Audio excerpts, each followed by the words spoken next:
로마서 7장 7절부터 8절까지의 말씀입니다. 다 찾은 줄 알고 우리가 이 말씀을 함께 합독하도록 하겠습니다. 여러분의 가정에서 또 각자 흩어진 여러분의 직장에서 함께 이 말씀을 읽겠습니다. 그런즉 우리가 무슨 말을 하리요? 율법이 죄냐? 그럴 수 없느니라. 율법으로 말미암지 않고는 내가 죄를 알지 못하였으니 곧 율법이 탐내지 말라 하지 아니하였더라면 내가 탐심을 알지 못하였으리라. 그러나 죄가 기회를 타서 계명으로 말미암아 내 속에서 온갖 탐심을 이루었나니 이는 율법이 없으면 죄가 죽은 것임이라. 아멘. 자, 오늘은 여러분들과 함께 율법은 죄를 해결하지 못합니다 라는 제목으로 함께 말씀을 나누려 합니다. 자, 한자로 보면 이 구속이라는 단어가 있습니다. 구속. 근데 이게 동음의유어입니다. 자, 구속이라는 한자 첫 번째 의미는 속박하고 가둬둔다 이런 의미를 갖고 있습니다. 속박하고 가둔다 이런 의미를 갖고 있죠. 그러나 또한 우리가 주님이 우리 죄를 구속하셔서 라고 얘기하는 그 구속이라는 것은 풀어주고 자유롭게 한다 라는 의미를 가지고 있습니다. 자,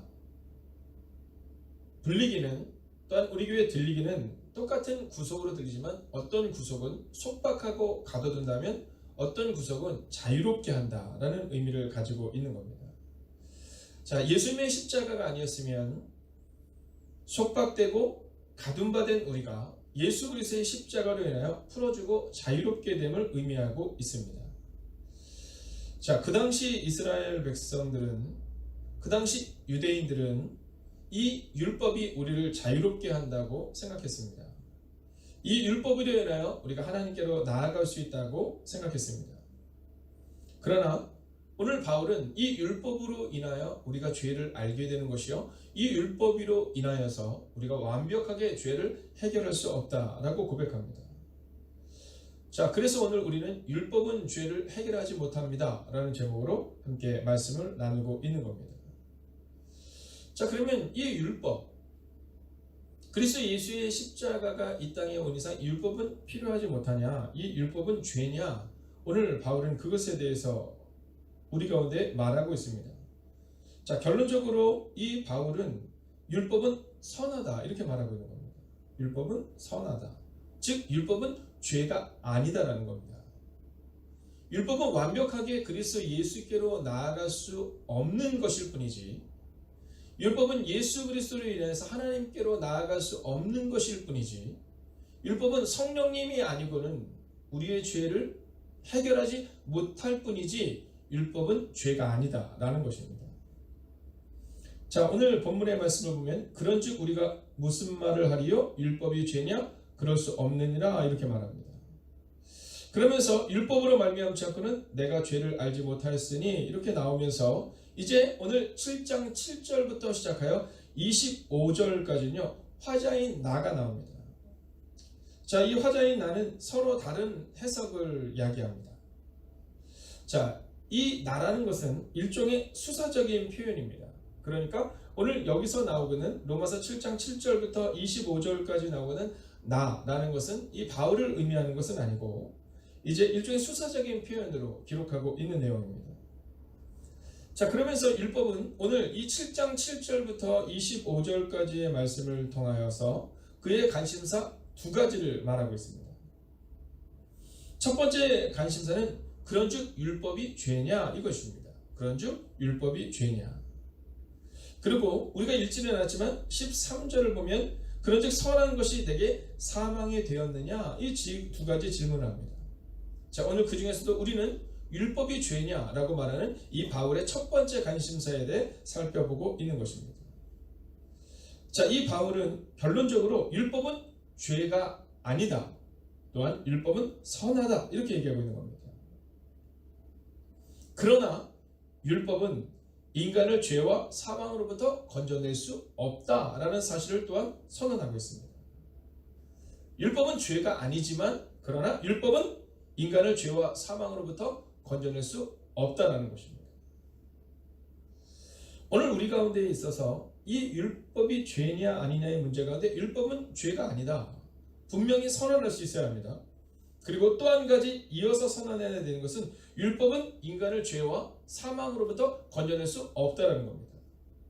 죄와 사망을 알게 하는 것이 율법일 뿐이지 율법을 인하여 우리가 사망으로부터 죄로부터 구원을 받을 수 없다라는 사실을 선언하고 있는 겁니다. 그러면서 이 바울은 다시 한번 그리스도 예수의 십자가로만 우리가 구원을 받을 수 있음을 선포하고 있는 것입니다. 자, 그러면 조금 더 우리가 구체적으로 이 결론 앞에 우리가 구체적으로 과연 이 결론이 어떻게 도출되고 있는가를 함께 보아야 할 필요가 있습니다.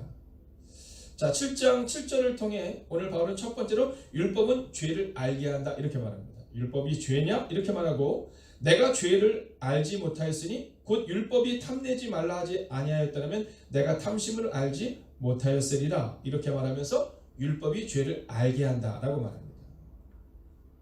여러분, 율법이 죄를 알게 하는 것입니다. 율법이 죄를 해결하는 것이 아니다라는 겁니다.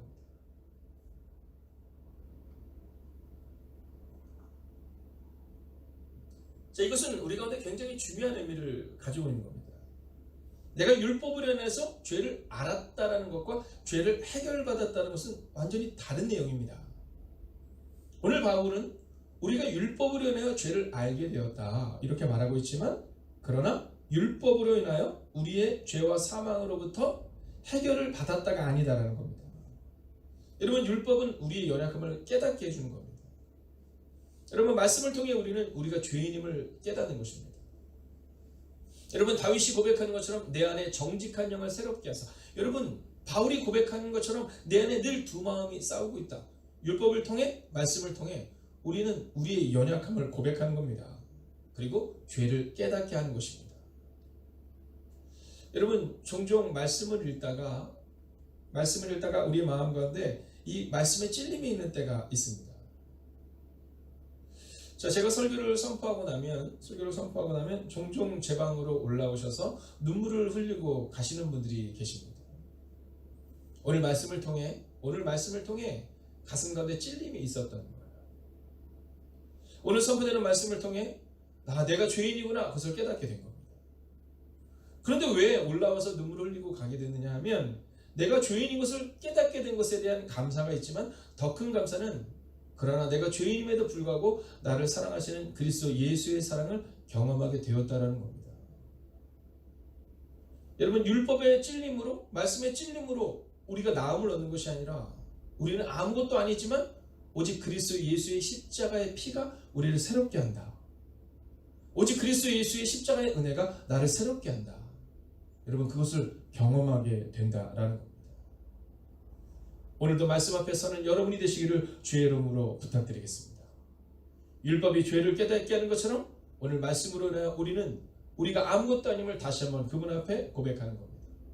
수고하고 무거운 짐진 자들아 다 내게로 오라 내가 너희를 쉬게 하리라. 여러분, 그 주님 앞으로 우리의 문제를, 우리의 짐을 지고 가는 것입니다. 율법은 바로 죄를 알게 하는 것입니다. 자, 두 번째 오늘 본문에서 우리가 알아야 되는 것은 8절을 한번 보겠습니다. 자, 성경을 가지고 계신 분들은 8절을 보시고요. 혹시 없으신 분들은 제가 읽어드리겠습니다. 그러나 죄가 기회를 타서라고 말합니다. 그러나 죄가 기회를 타서. 자, 두 번째로 우리가 이 본문을 통해 알아야 되는 것은 율법이 문제가 아니라 죄가 문제인 것입니다. 율법이 문제가 아니라 죄가 문제인 것입니다. 여러분, 율법으로 인하여 죄를 깨닫게 되는데 그 죄가 기회를 타서 계명으로 말미암아 온갖 탐심을 이르게 하는 겁니다.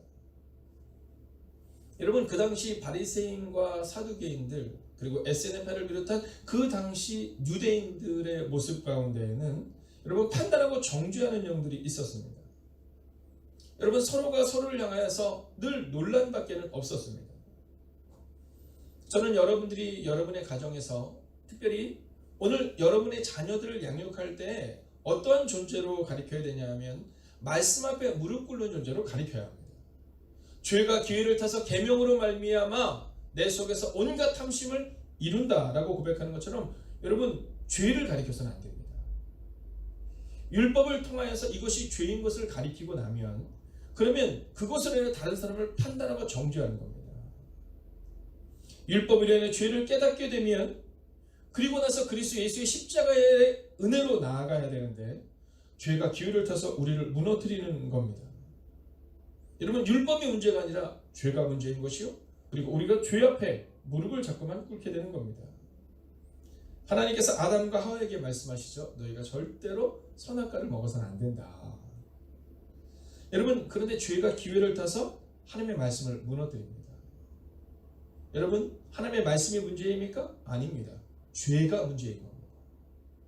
죄가 기회를 타니까 이 뱀이 하와를, 그리고 하와가 기회를 봐서 아담을 무너뜨리는 겁니다. 여러분, 율법으로 이길 수 있는 게 아닙니다. 죄는 율법으로 인하여 드러날 뿐, 율법으로 인하여 이길 수 없을 뿐, 율법으로 인하여 죄를 완벽히 컨트롤할 수 없다라는 사실을 기억하셔야 합니다. 여러분, 율법이 가져오는 이 정죄를 피할 수 없습니다. 이것이 바로 율법에 엮이는 현상이지요. 오늘 기억하셔야 됩니다. 여러분, 율법이 우리를 무너뜨리는 것이 아니라 죄가 기회를 타서 계명으로 말미암아 내 속에서 온갖 탐심을 이루는 겁니다. 그렇기에 우리는 율법이 인하여 죄를 깨달았다면 오늘도 그리스도 예수와 함께 살아내셔야 한다는 겁니다. 우리의 죄의 문제를 율법으로 인하여 해결할 수 없는 것처럼 우리가 율법으로 인하여 다른 이들을 판단하거나 혹은 문제 앞에서 그 문제 앞에서 문제를 더 크게 만드는 모습을 보여서는 안 된다는 겁니다. 생명으로 인도해야 할 그 계명 율법이 우리를 사망으로 인도하는 그 우를 범해서는 안 된다라는 것이죠.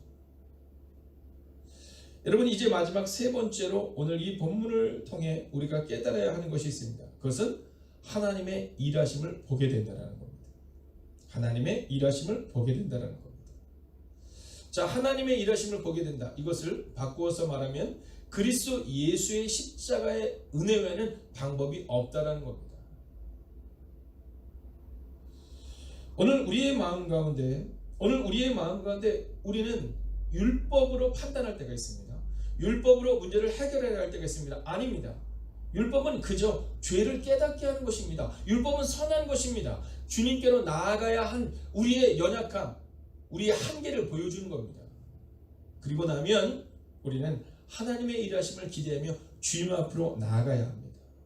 율법으로 인하여 구원에 이를 수 없고 도리어 죄가 계명으로 말미암아 내 속에서 온갖 탐심을 이루는 것을 보게 됩니다. 그리고 그때 우리는 깨달아야 합니다. 나 자신의 노력이나 나 자신의 결심으로 인하여 이 죄의 문제가 해결되는 것이 아니라 구원은 하나님께 달려 있다라는 것입니다. 사랑하시는 여러분, 오늘 우리의 마음 가운데 율법으로 인하여서 구원을 받을 수 있다라는 어리석음을 내려놓으시고, 그 당시 유대인들에게 오늘 바울이 선포하는 것처럼 율법이 죄냐? 율법은 죄가 아니다. 율법은 선하다. 그러나 율법으로는 우리가 구원을 받을 수 없고 율법으로는 죄의 문제를 해결받을 수 없다. 그리고 오직 그리스도 예수의 십자가로만이 가능하다라는 이 말씀 앞에 무릎을 꿇으셔야 합니다. 루터가 무릎으로 무릎성당을 올랐던 것처럼 여러분, 종종 우리는 우리의 율법으로, 우리의 노력으로, 우리의 결심으로, 우리의 결단으로 문제를 해결하려 합니다. 오늘 서두에 여러분들과 함께 나누었던 것처럼 우리는 속박되고 가둠받은 자였습니다. 그러나 그리스도 예수로 인하여 우리는 참된 구속, 즉 자유함 가운데 거하게 되는 것입니다.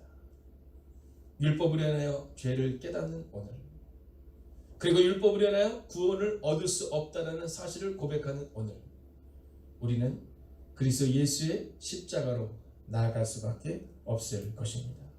기도하겠습니다. 살아계신 아버지 하나님, 오늘 하루 전부를 하나님께 온전히 탁할 수 있는 오늘 이 아침이 되게 하여 주시옵소서. 하나님, 내 생에 전부를 주님 앞에 드릴 수 있는 하나님의 사람들이 되기를 소원합니다.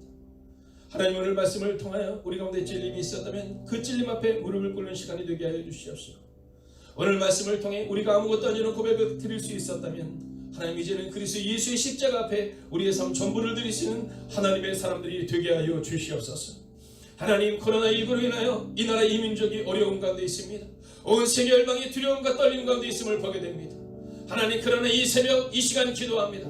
시간과 공간을 초래역사하시는 성령님께서 하나님 흩어져 있는 지체들과 온 세계 열방 가운데 있는 하나님의 사람들을 지켜주시옵시고, 하나님 두려워 떠는 사람들에게 그리스도 예수의 은혜가 임하게 하시고, 하나님 코로나19가 속히 종속되는 은혜가 임함을 보게 하여 주시옵소서. 하나님, 특별히 선교사님들을 향하여 기도합니다. 하나님 교회 손신민 목사를 향하여 기도합니다. 하나님, 우리 임신부들 향하여 기도합니다. 오 주님, 기억하시고 인도하여 주셔서 하나님, 오늘도 주님의 동행하심과 주님의 눈동자하신 보호심을 경험하시는 하나님의 사람들이 되기를 성부와 성자와 성령의 이름으로 간절히 축원하옵나이다. 아멘.